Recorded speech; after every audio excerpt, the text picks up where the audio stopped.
নমস্কার বন্ধুরা, আমি অনুশ্রীর হোম লাইফে জানাই আমার সকল বন্ধু আর সকল ভিউয়ার্সদের মন থেকে অনেক অনেক স্বাগত নতুন দিনে আর একটা নতুন ব্লগে।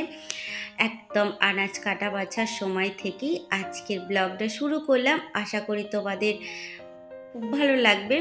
আর এত আনাজপত্র কেন কাটাকাটি হচ্ছে, কেন এত রান্নার আয়োজন, নিশ্চয়ই তোমাদেরকে সব কিছু জানাবো। চলো তাহলে রান্নাটা তাড়াতাড়ি সেরে নিই। আর মা ওইদিকে কিছু রান্না করছে আর আমি কিছু রান্না করছি। আর দেখো এখানে একদম খাওয়া দাওয়ার সময় চলে এসেছি। অনেক কিছু রান্না হয়েছিল, শাক ভাজা, কাঁকরোল ভাজা, ঝিঙে পোস্ত, এখানে রয়েছে ইলিশ মাছ, আর ওখানে পটল দিয়ে রুই মাছ হয়েছিল। তো দুপুরে খাওয়া দাওয়া করে একদম বিকেলবেলা তোমাদের সঙ্গে চলে এলাম মাঠের দিকে বেড়াতে।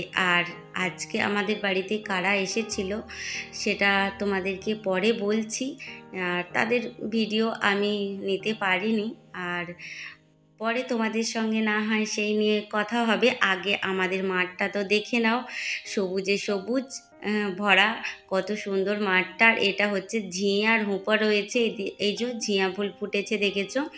আর এদিকটা হয়েছে হুঁপো চাষ হয়েছে। এটা আমাদের না, মানে মাঠের মধ্যে আমাদেরই পাড়ারই যা দাদাদের হয়েছে, সেই হাঁটতে বেরিয়েছি আর সেগুলো তোমাদের সঙ্গে শেয়ার করছি। আর আকাশটা দেখো, মেঘ ধরে আসছে, মনে হচ্ছে যেন বৃষ্টি হবে। জানি না বৃষ্টি হবে কি না। আর এগুলো তো পাটকাঠি, তোমরা সবাই জানো, এইভাবে শুকনো করা হচ্ছে। আর মাঠটা দেখো সবুজের চাদর মোড়া দিয়ে, কি সুন্দর লাগছে না ধরিত্রী মা।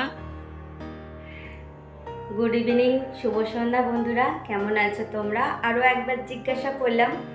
আজকে হয়তো সন্ধ্যার চা আর তোমাদের সঙ্গে গল্পটা আমার কপালে লেখাই ছিল। চাটা তো খাওয়া হয়ে গেছে, শুধু গল্পটাই বাকি ছিল। তাই ভাবলাম তোমাদের সঙ্গে একটু গল্প করে নিই। সারাদিন এই যে বক বক করতে সুযোগ পাইনি তোমাদের সঙ্গে, তো মনটা তো খারাপ লাগেই। এত কথা কোথায় শোনাই বলো তো? তোমাদেরকে যদি না শোনাতে পারি মনের মধ্যে হবে কি যে আজকে বুঝি পেটের ভাতটা হজম হয়নি। তা না, তোমাদেরকে আগের ভিডিওতে বলেছিলাম যে আমাদের বাড়িতে কারা আসছে তা তোমাদের জন্য সারপ্রাইজ রইল। তো আমার মামা মামিমা এসেছিল, সারাদিন প্রচুর ব্যস্ততার মধ্যে দিয়েছিলাম। আর যদিও ওনারা দুপুরে খাওয়া দাওয়া করে চলে গিয়েছিল, বিকেলে একটু রেস্ট নিয়েছিলাম, একটু ফোন দেখেছিলাম। আর তো তোমাদেরকে দেখালাম যে মাঠের দিকে ঘুরতেও গিয়েছিলাম। তো এই সমস্ত কাজ মিটিয়ে এখন সন্ধ্যায় চলে এলাম তোমাদের সঙ্গে আড্ডা দিতে। আর পুজোর আরও কিছু গিফট চলে এসেছে, সেগুলো তো অবশ্যই শেয়ার করব। আর মামা মামিমাকে এই কারণে ভিডিওতে আনতে পারলাম না যে আমি প্রচণ্ড ভয় পাই আমার মামাকে। তো মামার সামনে ভিডিও করতে আমি পারবো না, এতটা সাহস এখনও হয়ে ওঠেনি।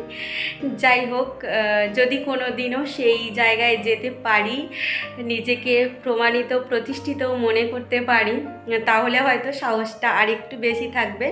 তো ততক্ষণের জন্য না হয় একটু আলাদা করেই রাখলাম আমার ভালো লাগার জায়গাটা। আশা করি তোমরাও বুঝবে। সরি, গলাটার মধ্যে ওই যে একটা খুসখুসে ভাব চলে আসছে কথা বলতে বলতে, সেটা হয়তো তোমাদের সঙ্গে কথা বলার আনন্দে বা বলে নিতে পারো যে পুজোর গিফট পেয়েছো অনুশ্রীদি, সেই কারণেই। না না, মানে হাসিটা আমার নিজেরই পাচ্ছে। তোমাদেরকে বলছি যে দেখো আমি কত সুন্দর তেল মেখেছি। তেল মাখাটা যে এত সুন্দর হতে পারে সেটা আমার মতো পাগল ছাড়া আর কেউ জানে না। যাই হোক, প্রচণ্ড পরিমাণে চুল উঠছিল, তার জন্য চুল কেটে ফেললাম। এবার বাকি রয়েছে ডাক্তার দেখানো, সেটাও করে নেব। কেননা দেখো, ছেলে যতই একটু বড় হয়ে যাক, এখনও আমি বুড়ো হইনি, ঠিক আছে? তো অতএব এখন চুল উঠে গেলে একদম বিচ্ছিরি লাগবে। সেই কারণে কিন্তু একটু চুলের যত্ন নিচ্ছি। আর এইভাবে তেল মেখেছি বলে প্লিজ তোমরা কিছু মনে করো না আর কি। ব্যাপারটা বোঝো, ব্যাপারটা বোঝার চেষ্টা করো, অনুশ্রীর প্রবলেমটা বোঝো। আসলে কি প্রবলেমের মধ্যে দিয়ে যাচ্ছি জানো তো? জি, সৌন্দর্যের আর এক নাম হচ্ছে মেয়েদের চুল, ইয়ার্কি না, একদম সত্যি কথা। তো সেটা যদি নষ্ট হয়ে যায়, সত্যি সব মেয়েরই কষ্ট হয়, সেই রকম আমারও কষ্ট হচ্ছে। আসলে আমি সব জিনিসটাই আনন্দের সহিত ইয়ার্কির মাধ্যমে নিতে ভালোবাসি, হাসি ঠাট্টার মাধ্যমে, সেই কারণেই কথাটা হয়তো তোমাদেরকে একটু হাসির ছলেই বললাম। কেননা দুঃখ পেলে ওপরে যিনি আছেন তিনি বলে, বাহ, দুঃখটা তো খুব সহ্য করতে পারো, তাহলে দেখি আরেকটু দুঃখ তুমি সহ্য করতে পারো কি না। অতএব যখন আমি হাসি তখন মনে হয় ঈশ্বরও বুঝি আমার সঙ্গে পিক করে হেসে ফেলে যে কি পাগল রে বাবা, এত কষ্টতেও হাসছিস, তাহলে আর তোকে কি কষ্ট দেব বল।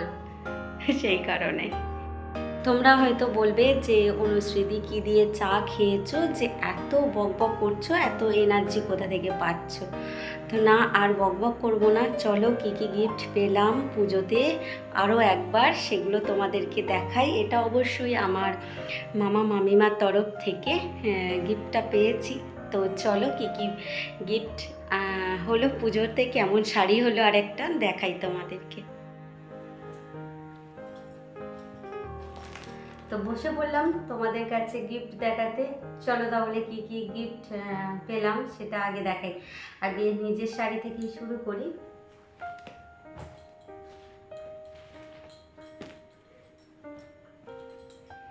এই দেখো, নেভি ব্লু কালারের, এটা কাঁথা স্টিচের শাড়ি।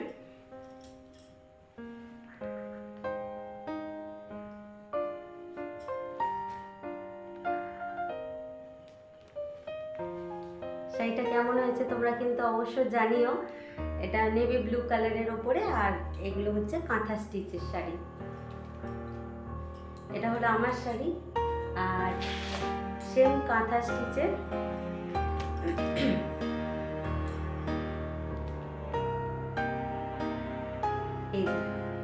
এটা হলো মায়ের শাড়ি। এটা হচ্ছে অ্যাশ কালার বা স্লেট কালার, যেটাই বলো সেটা। শাড়িটা কেমন হয়েছে তোমরা কিন্তু অবশ্যই জানিও। পিঙ্ক আর ইয়েলোর সঙ্গে এটা কম্বিনেশন করা আছে শাড়িটা। এটাও কিন্তু খুব সুন্দর একটা শাড়ি, এটা মায়ের শাড়ি। আর এই যে এটা হোয়াইট কালারের ওপরে শার্ট, এটা হলো আমার ছেলের। আমার ছেলে খুব হালকা কালার পছন্দ করে, সাদা যে কোনো কালার, এক কালার পছন্দ করে, বেশি মানে বেশি ডিজাইন বেশি কালারও পছন্দ করে না। তো হোয়াইট কালারের ওপর ওর খুবই পছন্দ। তো এই তো এই একটা শার্ট ছেলের জন্য, আর ছেলের বাবা মানে আমার হাজব্যান্ডের জন্য, আর আমার মামি বানিয়েছে তার জামাইয়ের জন্য এই যে এই টি শার্টটা। আর এখনও আছে, সেটা আছে হচ্ছে আমার দিদির আছে, এই যে একটা চুড়িদার আছে। দিদি শাড়ি পরে না, সেই কারণে দিদির জন্য চুড়িদার এনেছে। কতটা আসছে জানি না, তবে কালারটা খুবই সুন্দর, সাদার ওপরে। এটা হচ্ছে আমার দিদির চুড়িদার, আর এটা হচ্ছে আমার জামাইবাবুর আর কি টি শার্ট। আর এটা হচ্ছে আমার ছোট বাবার জামা। ছোট বাবা বলতে আমার দিদির ছেলে, আমি ছোট বাবা বলি, তো আমার ছোট বাবার জামা মানে টি শার্ট এটা। আর এটা হলো আমাদের সোনামার নন্দিনীর জামা। এই যে এরকম একটা টপ আছে, আর খুব সুন্দর একটা প্যান্ট, এই যে। আর সাথে দেখো কিউট একটা রিং। তো এটা হচ্ছে আমার সোনামার। এই যে এত কিছু কেনাকাটা করেছে মামিমা। তো কিছু পরে হয়তো ভাববে যে অনুশ্রীদি তুমি মামিমার জন্য কি কিনলে। মামিমার জন্য এখনও কেনা হয়নি, কিনবো।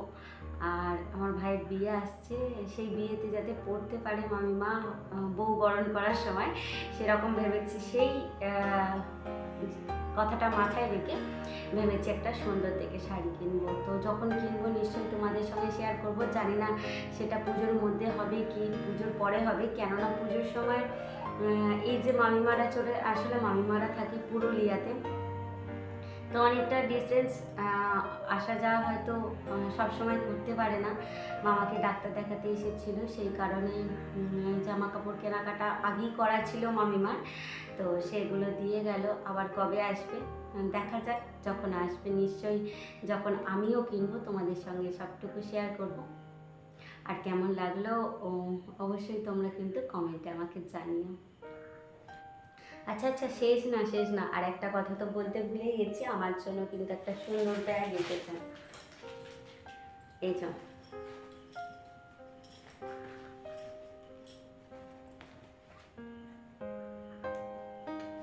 খুব সুন্দর দেখতে না ব্যাগটা?